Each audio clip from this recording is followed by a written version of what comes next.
Holly Covo from Fitting Fitness In. I'm personal trainer and nutrition specialist, and welcome to Get Healthy with Holly. Today I have a guest, Nicole Delahunty. She is a registered dental hygienist. She was my dental hygienist at my dentist, but currently she's working at a periodontist, Dr. Catherine Munn, is that? Who has offices in Worcester and in Fitchburg. So welcome, Nicole. Thank you, Holly. Thank you for having me. You're welcome. We're going to talk about your mouth and your health. I asked Nicole to join me because on the show because I saw an interesting chart at the dentist the last time I was in the office, and it talked about how many diseases are related to poor dental hygiene and gum disease. Mm-hmm. And I was thinking specifically, I noticed on the chart the effect that diabetes has on your gums and your teeth, because my dad had diabetes. He also had heart disease, and his gums were just horrible. And that's why I take such good care of my teeth. So can you tell us a little bit about how diabetes affects your teeth and your gums? Yes. Diabetes increases your risk for overall infection. And since gum disease is a disease of the mouth, if you've got diabetes, heart disease, any other comorbidities, it just increases that risk for oral infection. And also, uncontrolled severe gum disease increases your blood sugar levels, leaving you at a higher risk for diabetic complications. Wow. Yep. Yeah. You know, diabetes, people don't always take it so seriously, and there's just so many complications with it. I see the direct relationship because you should always know your A1C when you go to your dental professional. They should always be asking you this. Wow. There's a direct correlation, and I see it. People with really good A1Cs, their gums look good. They have that nice consistency to them. They're nice and firm. They're light pink. They don't bleed. People with a higher A1C, a lot of bleeding, very swollen, enlarged, smooth-looking, dark gingiva. Ooh. Yep, there's a direct correlation. Wow. Yep. Okay. So we should be on the lookout for gum disease then. So what are the symptoms that we should be looking for? Symptoms of gum disease, any swelling of the gums, tenderness, and any pain. You should also be looking out for bleeding when you're brushing, flossing, or eating hard, crunchy foods. Healthy gums do not bleed. They just don't. You should also be looking out for clenching and grinding habits.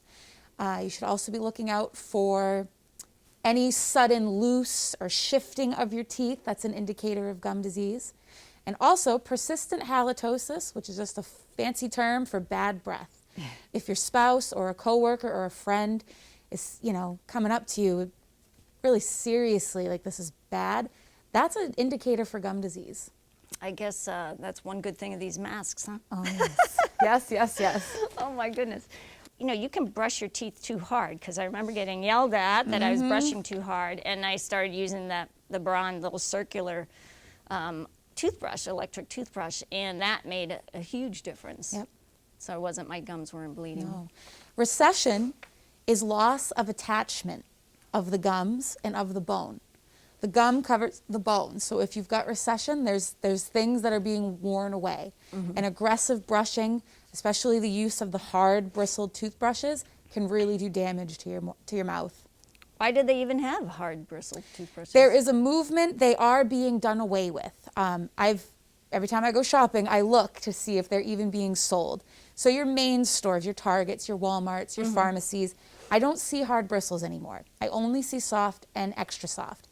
But every now and then I'll encounter a patient who is still using hard bristles. I ask them where they get them.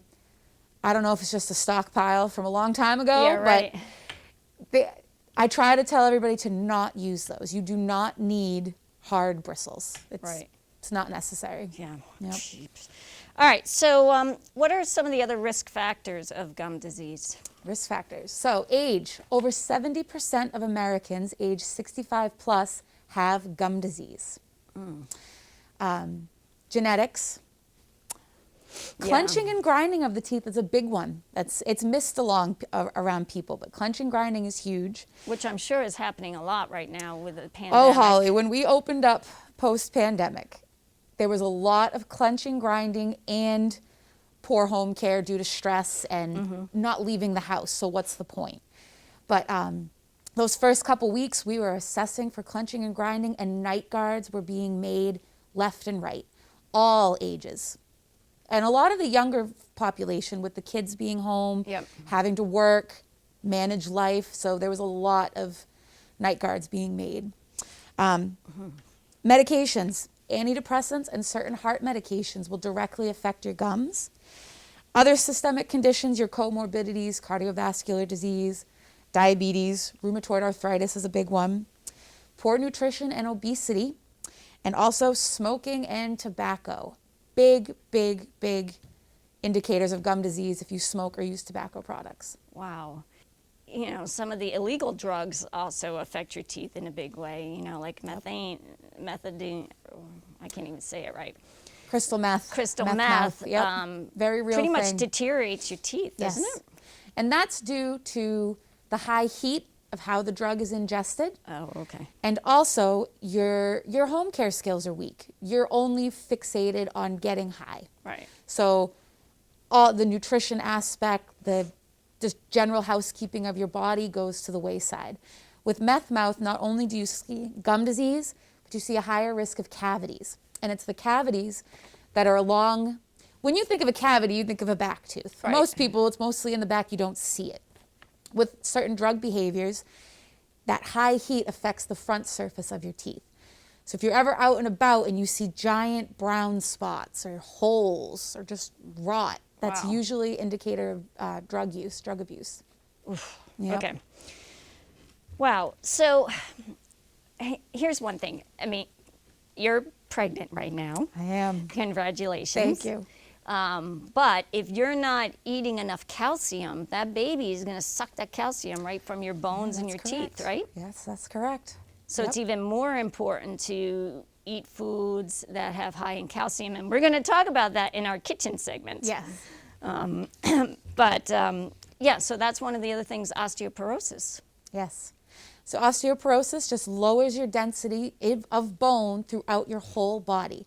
Your jaw is bone. Right. So a lot of times I have patients that they all of a sudden complain of teeth shifting and things moving and maybe even some mobility.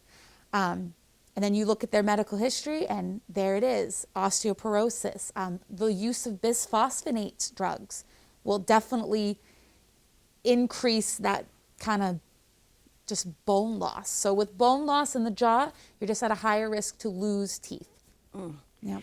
So, well, you know, just to put a little plug in there for exercise and resistance training, lifting weights and doing resistance training helps increase your bone density. Yes. So very important, especially as you get older, especially women post-menopause. They want to be lifting weights to help increase their bone density. Yes. I've had clients being taken off Fosamax because they're now working out and lifting weights That's and increasing their wonderful. bone density. Fosamax is a very serious drug, and you should always read the fine print on that one. And always tell your dental professionals when you take these drugs. It's very important. Now that's interesting. So what about supplements? Like I take turmeric. Is that something that needs to be told? Because Funny that you mentioned turmeric. So I was taking turmeric prior to becoming pregnant. That was part of my daily supplement with a multivitamin. I think, to my knowledge, turmeric decreases the inflammatory response of your whole body, which is everything. That's what you want. Right.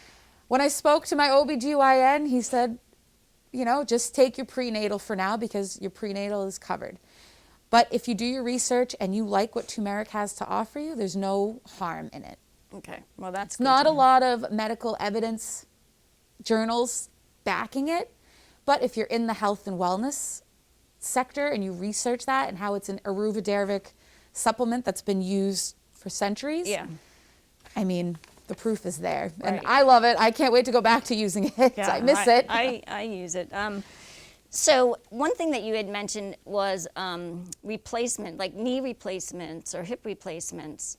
What do you have to do when you have one of those? How does that affect your Very good question. dentals? So it's always, always, always important if you have replacements or get prosthetic joints placed in you. You need to have the discussion with your orthopedic surgeon if you have to pre-med for dental treatment. Pre-med? So pre-med is just antibiotic before you come to the dentist. Even cleanings. Wow.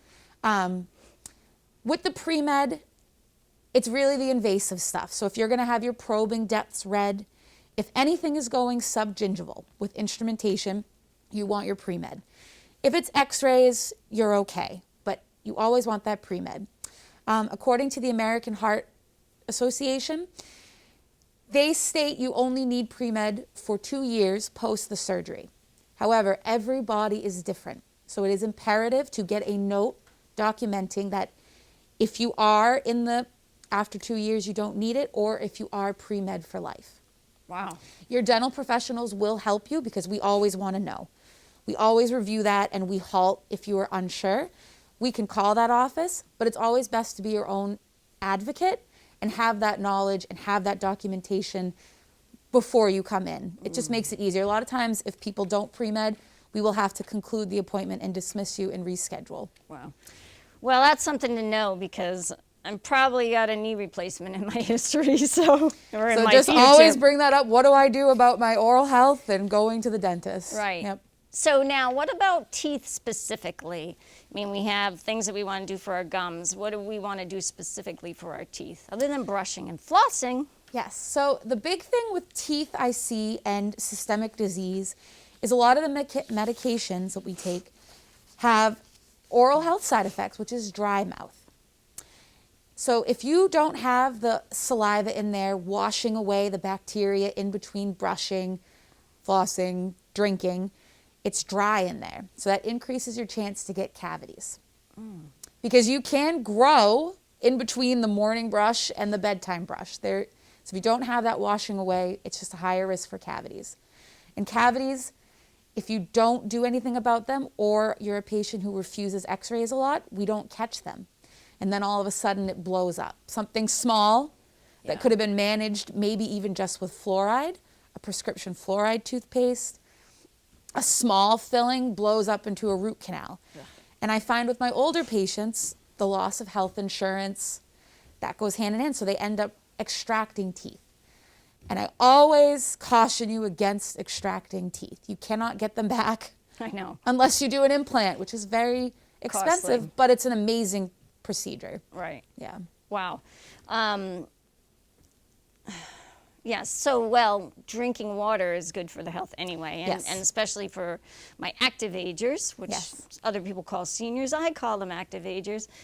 Drinking 6 to 8 glasses of water at least per day is important. And when I'm teaching class, I'm always reminding them, have some water, have some water. Yep. Kind of cleanses everything away, hydrates you. It's good for your body. Yep. So now that we know how the health of our gums and teeth affect our body and how can we best care for them? Very simple. 1, develop a relationship with dental professionals. Have a dental home. For gum disease, I really recommend seeing a periodontist.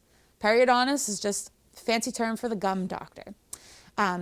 Your general dentist is wonderful as well, but have that relationship and go frequently. If you are a patient that's been diagnosed with gum disease, you want to get your teeth cleaned more frequently. Every 3 or 4 months is better to maintain those gums and have a dental professional really in there removing the toxins. But then home care. Home care is a big, big thing. You and your dental professional, which is really your hygienist, Holly and I were good buds for a long time. We go hand in hand. I can only do a fantastic job if you're pulling your weight at home. Power toothbrush, soft bristles. Flossing. If you are a candidate for any rinses, like Act Fluoride rinse or any dry mouth rinses. Gadgets. I have patients use lots of alternatives to floss. Proxy brushes, soft picks. It's not my thing, but I have had patients with beautiful gums with toothpicks. Anything that is mechanically removing the plaque from your teeth just decreases the bacterial count in your body, keeps everything nice and tight and firm in your mouth. You want firm. Right, and definitely flossing. Flossing's a big one. So whatever gets you to flossing, whether it be your regular old string floss, the little floss picks, or gadgets like the proxy brushes, floss picks, soft picks. Whatever gets in between your teeth once a day, that's what I like to see. Yeah. That's the sign of healthy gums. So I've had braces twice Yes. when I was younger, and probably, I don't know, it was maybe 4 years ago. Yeah, 3 or yeah. 4 When I years first ago. met you, you had braces. Right. Yeah. And so I was using super Floss. Super floss. Yes. Oh my gosh, it was really long, and it had like The point. yeah, it had a point. So then it had like the waxed end, and then it had like this little brushy stuff on it. Yep. I'll tell you, I take care of my teeth because I've been through enough, and I've seen bad gums run in my family. So it's really important to take care of my teeth. Super Floss is wonderful for not only braces, but crowns, bridges, implants, anything prosthetic in there. The Super Floss has that harder end and then the soft end. You want that point to be able to manipulate the through. floss underneath. Right. If you're struggling with regular old floss, get creative. Go and shop the aisles of the dental care sections of your stores. There's all different alternatives. It's not just floss. Awesome. Wow. So now we know what we need to do. We're going to take it to the kitchen and learn about different foods that are really good for your gums and your teeth. And we are going to make what I am calling the Happy Smile Salad, our Happy Smile Salad. And we're smiling underneath our mask. That's right. And in the salad are all foods that are really great for your teeth and gums, and we'll get into that in a second. But let me just show you what we have. We have some spinach. We have some lettuce, we have carrots, we have apples, we have some cheddar cheese, we have red peppers, we have strawberries, some walnuts, some feta cheese in case you decide you want feta instead of cheddar. Love that. And some dried cranberries because cranberries are really good too. And then we have which I always put on my salads, just balsamic vinegar. This is my favorite balsamic vinegar, which I've had on the show before, but this is a raspberry balsamic vinegar that I got from Kalon Farms, which is a farm, a local farm. I think this was in Lancaster or Bolton because it's across from the Bolton Fairgrounds. But this is just awesome. They make it themselves. So, and then I have another, just a light Italian dressing in case Nicole wants a regular dressing and not just the balsamic dressing on our salad. So we are going to build our own salads, but let's talk about why we have these different foods. So you want to use or eat foods that are rich in calcium and phosphorus. Those are great for your teeth. Yes, they are, Holly. These elements are the building blocks of enamel, and eating foods rich in them will help keep your teeth healthy and strong. That's right. And so the best sources of this calcium are yogurt, cheese, specifically hard cheese. So this is a hard cheddar. Seafood, milk, most likely low-fat milk is better, tofu and almonds.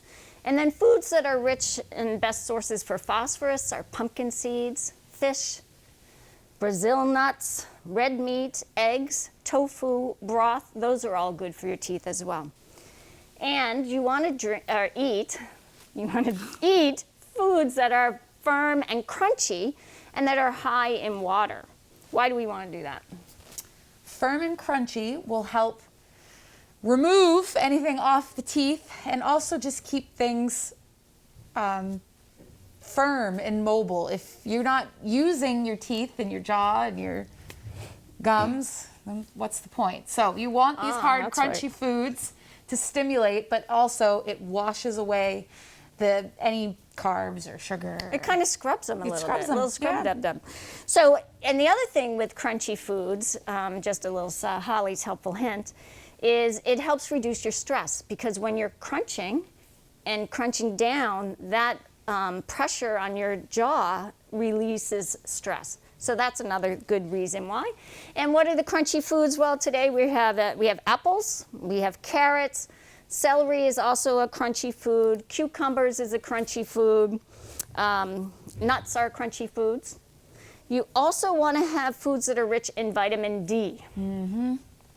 Vitamin D is the main source that helps your body absorb calcium.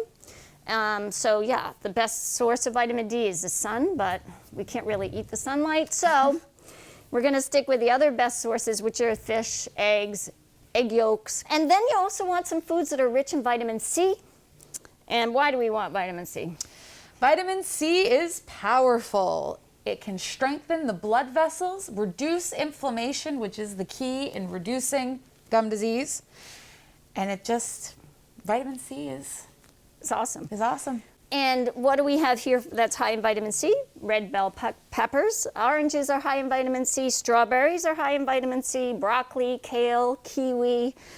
Cherries are also very high in vitamin C. Love cherries. So we want to do those. So, okay, so now we are going to build our own salad. So we have our own separate utensils to build our salad. So I'm going to let you as the guest go first. I'm going to go first. All right, I think my base will be spinach. Very colorful, full of iron. Very good. And let's see. I'm going to get out go of your way. in with, Holly and I both love colors, so I imagine we'll have very creative. Yes. I'm going to have a little bit of both as my base. You doing the mix? Yep. I'll do my red bell pepper. So this is a nice salad. If you want to add more protein, although you get protein in the cheese and the nuts, but if you want to add more protein, then you could do a little side of chicken tenderloins or chicken breast or shrimp. I love shrimp on a salad. Yep.